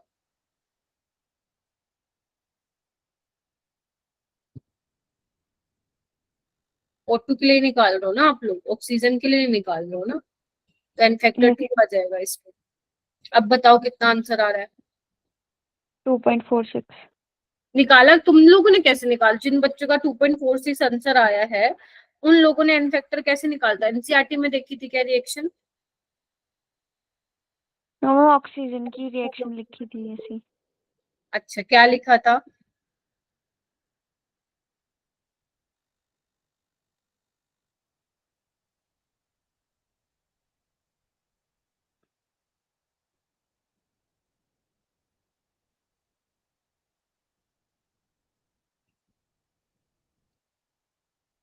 नीचे वाला करो।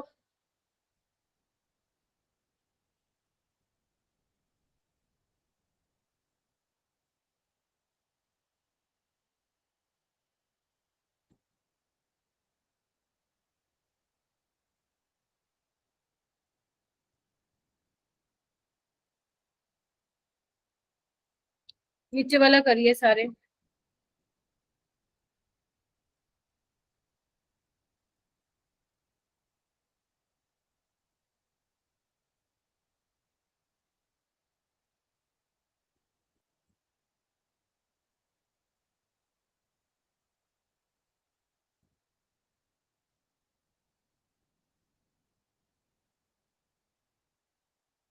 एक बार हाँ नीचे वाला कीजिए एक बार सारे। क्या आ रहा है? The product formed when an aqueous solution of NaBr is electrolyzed in a cell having inert electrodes. बताओ भाई।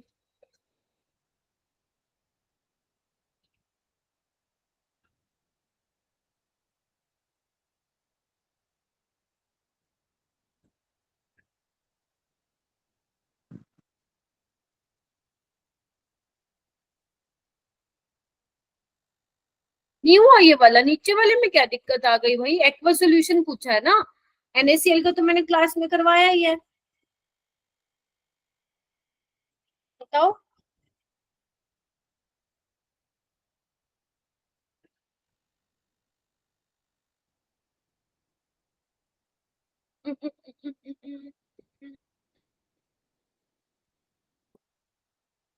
क्या आ रहा है अनिरुद्ध बेटा?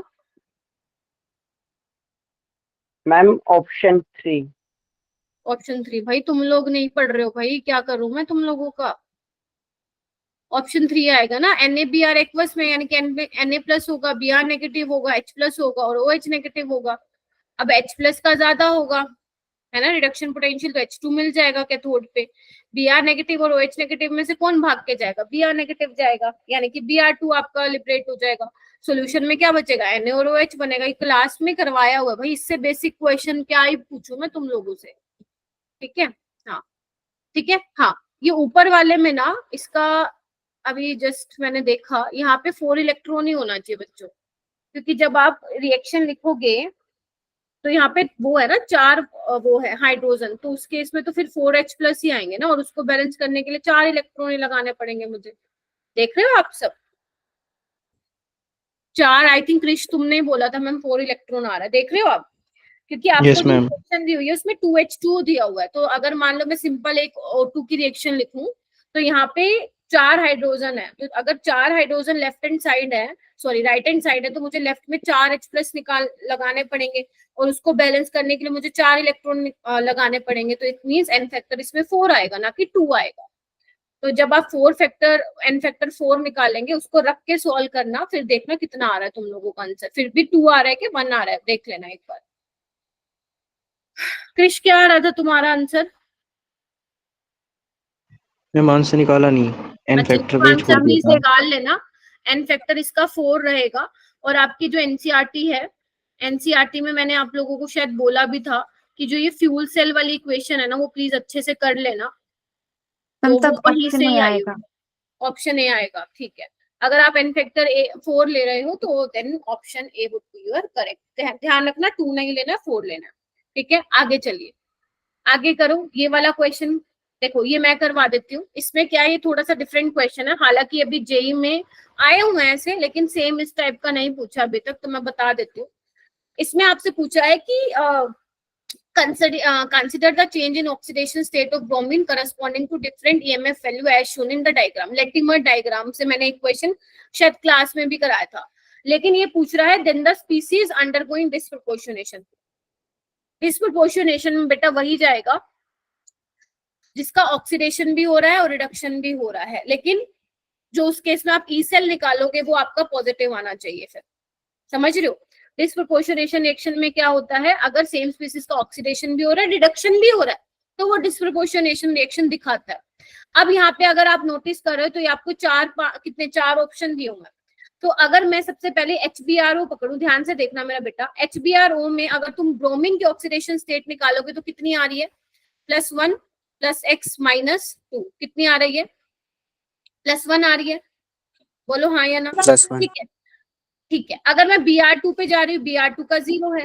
अगर मैं BrO3 नेगेटिव पे जा रही हूँ तो इसमें +5 है। यानी कि अगर मैं ये चेक कर लूं, हालांकि इसका आंसर सेकंड है तभी मैंने जान करके HBRO लिया है। अगर बेटा ये +1 से +5 में भी जा सकता है, +1 से 0 में भी जा सकता है, it means HBRO disproportionation reaction show कर सकता है। लेकिन मैम हमें कैसे पता चलेगा ये करेगा या नहीं करेगा? तो आपको पता ही है E cell should be positive, तभी पता लगाओगे। तो अगर बेटा ध्यान से देखना, अगर HBRO Br2 में जाता है तो उसका कितना है ई सेल, 1.595 है, यस और नो। लेकिन अगर HBRO आपका BrO3 नेगेटिव में जाता है तो उसके लिए कितना है, -1.5, माइनस लगाऊंगी ना, क्योंकि BrO3 नेगेटिव से HBRO जाने में 1.5 है। उल्टा जाओगे तो फिर वो भी उल्टा करना पड़ेगा। तो जब आप इसको ऐड करोगे मेरा बेटा, आप देख पा रहे हो 1.595 - 1.5 करोगे तो आपका ई सेल डेफिनेटली किसमें आने वाला है, पॉजिटिव आने वाला है। तो अगर ये पॉजिटिव आ रहा है इट मींस HBRO क्या करना चाहेगा, Br2 में भी जाना चाहेगा एंड BrO3 नेगेटिव में भी जाना चाहेगा। बेशक आप किसी का निकाल लो, आप Br2 का निकाल के देख लो, 0 से -1 में जाएगा, इसका कितना है 1.0652, यहाँ से कितना है +1, तो ये कितना होगा -1.595। आप देख ही सकते हो ये ई सेल जब आप निकालोगे तो नेगेटिव में आएगा है। ऐसी BrO3 नेगेटिव का चेक कर लो, वो भी नेगेटिव में आएगा। ठीक है, तो HBRO का ई सेल कितना आ रहा है, पॉजिटिव में आ रहा है, इट मींस यस वो डिस्प्रोपोर्शनेट करेगा। ठीक है, तो ये वाले क्वेश्चन को हम बोलते हैं लेटिमर डायग्राम क्वेश्चन। मैंने क्लास में भी करवाया था ऐसे एक क्वेश्चन MN वाला, अगर आप लोगों को याद हो तो। ठीक है, तो ये कुछ 20-21 क्वेश्चन थे। अब आपको ये क्वेश्चन घर पे प्रैक्टिस करने मैंने आप लोगों के लिए डाल दिए, टोटल 15 क्वेश्चन आप लोगों को करने हैं। अगर आप लोगों ने नोट्स रिवाइज कर लिए हैं, नोट्स में दिए गए क्वेश्चंस कर लिए हैं, तो आप ये 15 क्वेश्चन अटेम्प्ट कर सकते हैं। बट अगर आपने नोट्स ही नहीं रिवाइज किए हैं तो इसको फिर मत करना, पहले नोट्स रिवाइज कीजिए, नोट्स में दिए गए जो मैंने एक क्वेश्चन आप लोगों को करवाया है वो करो, देन इन क्वेश्चन पे आना। आंसर की मैंने डाल दिया है, मोस्ट ज्यादा एरर तो नहीं होता इनमें, बट हाँ 1-2 क्वेश्चन में हो सकता है कि आप लोगों को लगे आंसर गलत है, तो वो आप खुद से पूछ सकते हैं, बाकी ऐसा होगा नहीं। ठीक है, तो ये आप लोगों के कुछ क्वेश्चंस हैं और काफी अच्छे लेवल के क्वेश्चंस। ठीक है, लेकिन ये तब करने हैं जब नोट्स आप एक बार पढ़ चुके होंगे। ठीक है, तो आज के लिए इतना ही। टेस्ट के लिए ऑल द वेरी बेस्ट, अच्छे से करना, गलतियां मत करना।